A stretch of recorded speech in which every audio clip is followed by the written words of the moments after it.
Hello everyone. आज का हमारा टॉपिक है लॉस ऑफ मोशन।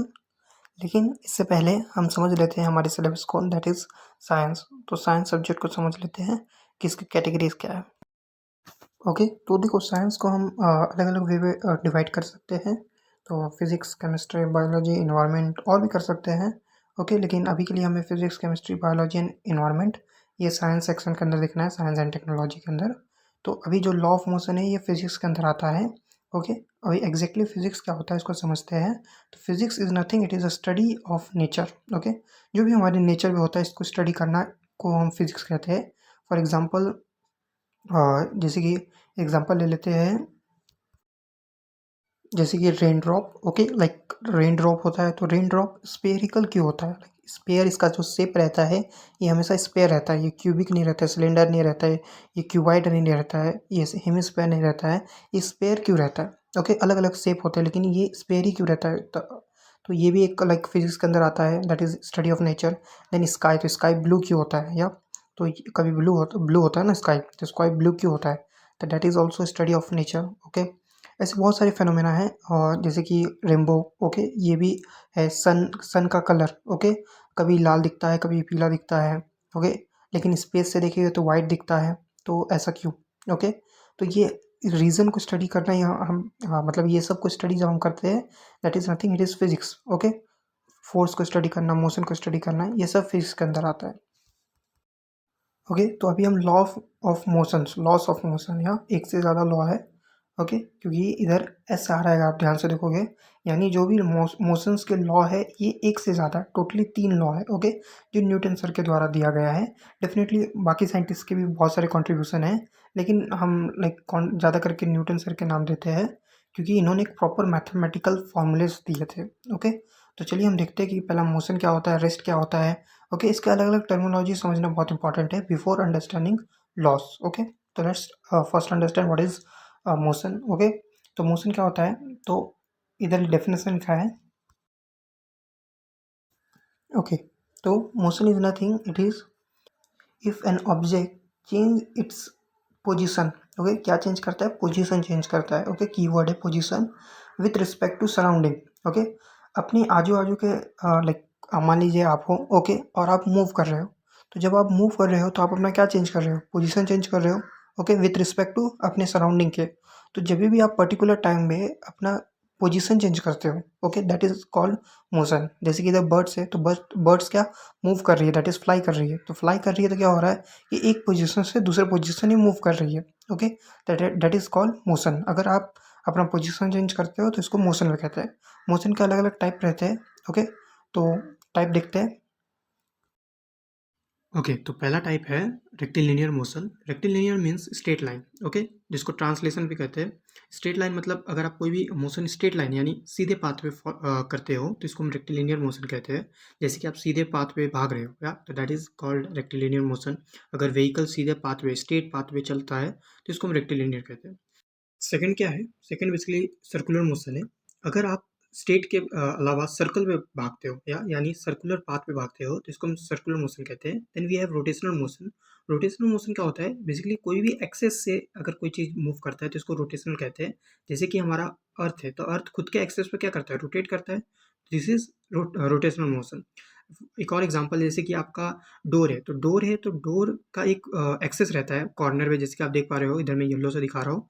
तो ये जो रहता है ये आपका क्या रहता है? एक्सेस रहता है। और जब आप इसको ओपन करते हो तो इस एक्सेस पर ये क्या होता है? रोटेट होता है। तो इसको हम रोटेशन मोशन कहते हैं। ठीक है, then we have last but not least, that is periodic motion. Periodic motion is nothing, अगर कोई भी चीज़ अपने आप को रिपीट करता है तो इसको पीरियोडिक मोशन कहते हैं। फॉर एग्जाम्पल, हमें पता है कि अर्थ 365 डेज एंड 6 आवर्स लगाता है अपने आप को सन की एक चक्कर लगाने में। ओके, दैट इज इतने समय के बाद हर बार एक चक्कर लगाता है। तो ये टाइम फिक्स है ना, तो that is called periodic motion. एक पेंडुलम रहता है, आपको पता है, तो pendulum pendulum is also example of periodic motion. Okay, तो अभी हम समझते हैं रेस्ट क्या होता है।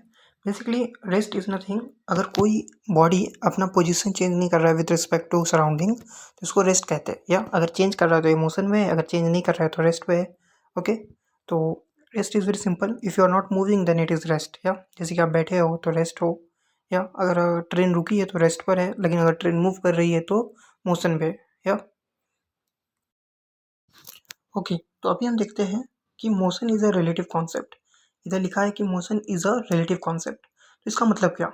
हमने अभी समझा मोशन क्या होता है, लेकिन रिलेटिव मतलब क्या? रिलेटिव मतलब कि जो मोशन है ये फ्रेम पर डिपेंड करता है। ओके, किस पर डिपेंड करता है? फ्रेम पर डिपेंड करता है। ओके, तो फ्रेम पर डिपेंड करता है कैसे, इसको हम एग्जाम्पल समझते हैं। तो पहला एक एग्जाम्पल देख लेते हैं लिफ्ट का। ओके, अज्यूम करिए कि आप लिफ्ट में हो।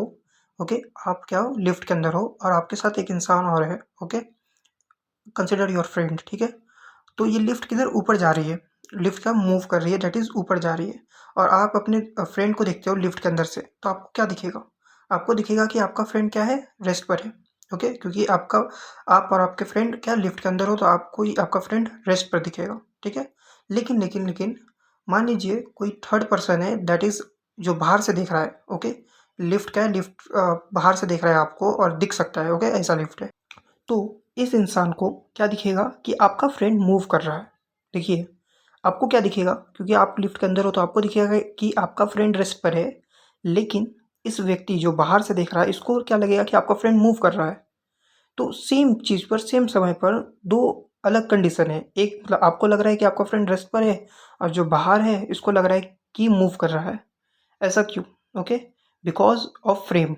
ओके, तो इसको एक और एग्ज़ाम्पल से समझते हैं।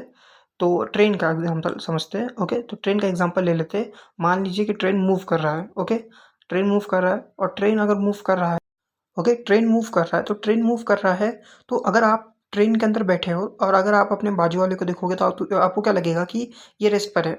लेकिन सेम टाइम पर अगर कोई बाहर से देखेगा तो इसको लगेगा कि मोशन पे है। ठीक है, सिमिलरली अगर आप देखोगे तो ग्राउंड, या लाइक मान लीजिए कि अर्थ पर बैठा हुआ है, अगर ओके ग्राउंड पर बैठा है, तो ग्राउंड पर अगर बैठा है और अगर आप इसको देखोगे तो आपको लगेगा कि रेस्ट पर है।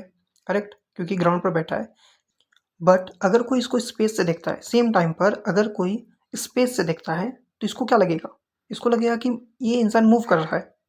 एग्जैक्टली क्या ग्राउंड पर बैठा है, तो ग्राउंड पर बैठा है तो आपको अगर आप अर्थ से देख रहे हो तो आपको ये रेस्ट पर दिखेगा, लेकिन अगर कोई इंसान स्पेस से देखेगा तो इसको ये मोशन में दिखेगा। ठीक है, क्योंकि अर्थ मूव करता है ना, तो इसको क्या लगेगा कि ये इंसान भी मूव कर रहा है।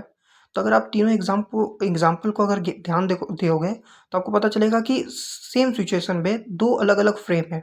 ओके, और दोनों फ्रेम से अलग-अलग रिज़ल्ट मिलता है। एक फ्रेम से कभी आपको रेस्ट पे दिखता है और दूसरे फ्रेम से मोशन में दिखता है सेम टाइम पर। ऐसा इसलिए होता है क्योंकि frame to frame motion change होता है, इसलिए मोशन को रिलेटिव कहते हैं। इसको हम डिटेल में देखेंगे फर्दर। ओके, तो डोंट वरी।